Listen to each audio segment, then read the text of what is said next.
الدين رأس المال فاستمسك به فضياعه من أعظم الخسران. بسم الله والحمد لله والصلاة والسلام على رسول الله. Sado që shtohen vështirësitë, brengat e pikëllimet në jetën e kësaj bote, sado që ndërlikohen gjërat, prapse mos e humb shpresën në Allahun subhanahu wa taala. Mos u bëj njeri pesimist, mirë po bëhu njeri optimist, njeri që shpreson në mëshirën dhe mirësinë e Allahut subhanahu wa taala. Pse? Sepse në moment që vështirësohen gjërat, kjo është shenjë se ka ardhur koha e çlirimit prej Allahut subhanahu wa taala. Gjërat kur ndërlikohen, kjo është shenjë se ka ardhur koha që ato të zgjidhen. Ne do të kuptojmë se ky është realiteti i jetës kësaj bote. Por jeta e kësaj bote është përplot prova vështirësi, gjendje të rënda, gjendje të cilat e lëndojnë dhe shqetësojnë besimtarin. Mirë po, besimtari gjitha këto i kalon nëpërmjet përmendjes Allahut subhanahu wa taala, nëpërmjet optimizmit, shpresës në Allahun subhanahu wa taala, nëpërmjet vërtetësisë në raportet e tij me Allahun subhanahu wa taala.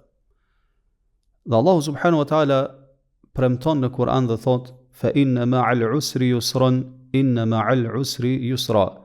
Vërtet se me vështirësinë vjen edhe lehtësimi. Vërtet se me vështirësinë vjen edhe lehtësimi. Do thot, në moment që ngushtohen gjërat, atëherë aty e kemi edhe zgjerimin e tyre prej Allahu subhanahu wa taala. Në moment që gjendjet bëhen të rënda të papërballueshme, aty vjen mirëqenia e Allahut dhe çlirimi i Allahut subhanahu wa taala. Ky është premtimi prej Allahut subhanahu wa taala. Pra çdo vështirësi do të lehtësohet, çdo gjendje e rëndë do të kalohet, do të bëhet më e lehtë, do të bëhet e përballueshme.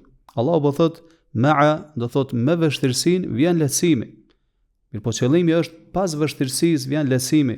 Mirë po është përdorur kjo shprehje, siç e përmendin dietarët, në mënyrë që të japet shendrejt shpejtësisë së ardhjes së lehtësimit prej Allahut subhanahu wa taala.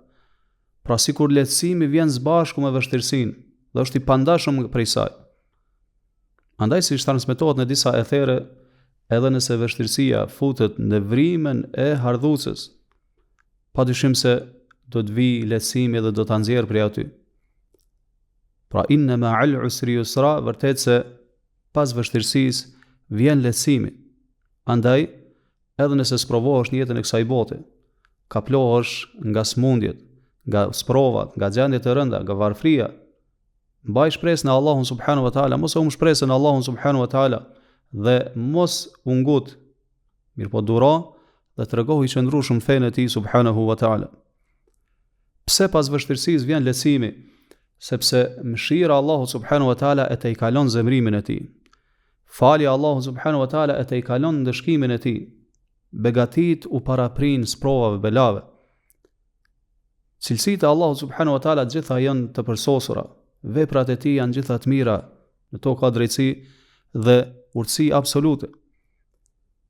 Pra sado që sprovohemi në jetën e kësaj bote, sado që hasim në vështirësi, është e pamundshme që ajo gjendje të vazhdojë deri në fund. Patjetër këto dhimbje që ti si besimtari përjeton do të kompenzohen prej Allahut subhanahu wa taala. Pra dhimbjet e kësaj bote, gjitha ato, nëse i krahasojmë me kënaqësitë e botës tjetër dhe mirësitë e saj, nuk mund të krahasohen. Po ashtu kënaqësitë e kësaj bote në anën tjetër Allahu na ruaj, nëse i krahasojmë me dhimbjet dhe vështirësitë e ahiretit nuk mund të krahasohen. Do ta dim se Allahu subhanahu wa taala nuk i ka krijuar dhimbjet dhe kënaqësitë kot. Mirë po i ka caktuar me urtësi dhe me drejtësi të thellë dhe absolute. Andaj prej përsosmërisë së fuqisë së Allahu subhanahu wa taala dhe urtësisë së tij të përsosur është se ka bërë dhe ka caktuar që prej secilës të buroj tjetra. Andaj kur besimtari ndalet dhe i studion këto tekste fetare dhe i vështron me kujdes e me vëmendje, padyshim se ato mbjellin në zemrën e tij optimizëm dhe largojnë prej tij dëshpërimin dhe humbjen e shpresës në Allahun subhanahu wa taala.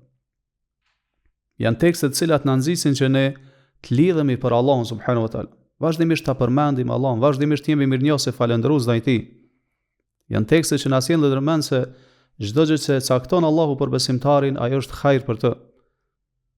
Janë të tilla që na sjellin ndërmend se edhe pse përballemi me vështirësi e sprova, këto sprova vështirësi brenda atyre kanë kënaqësi e gëzime që ne ndoshta në shikim të parë nuk mund t'i kuptojmë.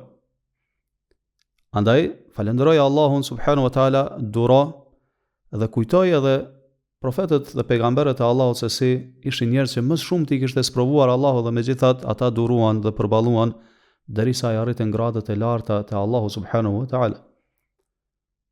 Wallahu al-muwaffiq wal musta'an wa sallallahu wa sallam ala nabina Muhammad wa ala alihi wa ashabihi ajma'in.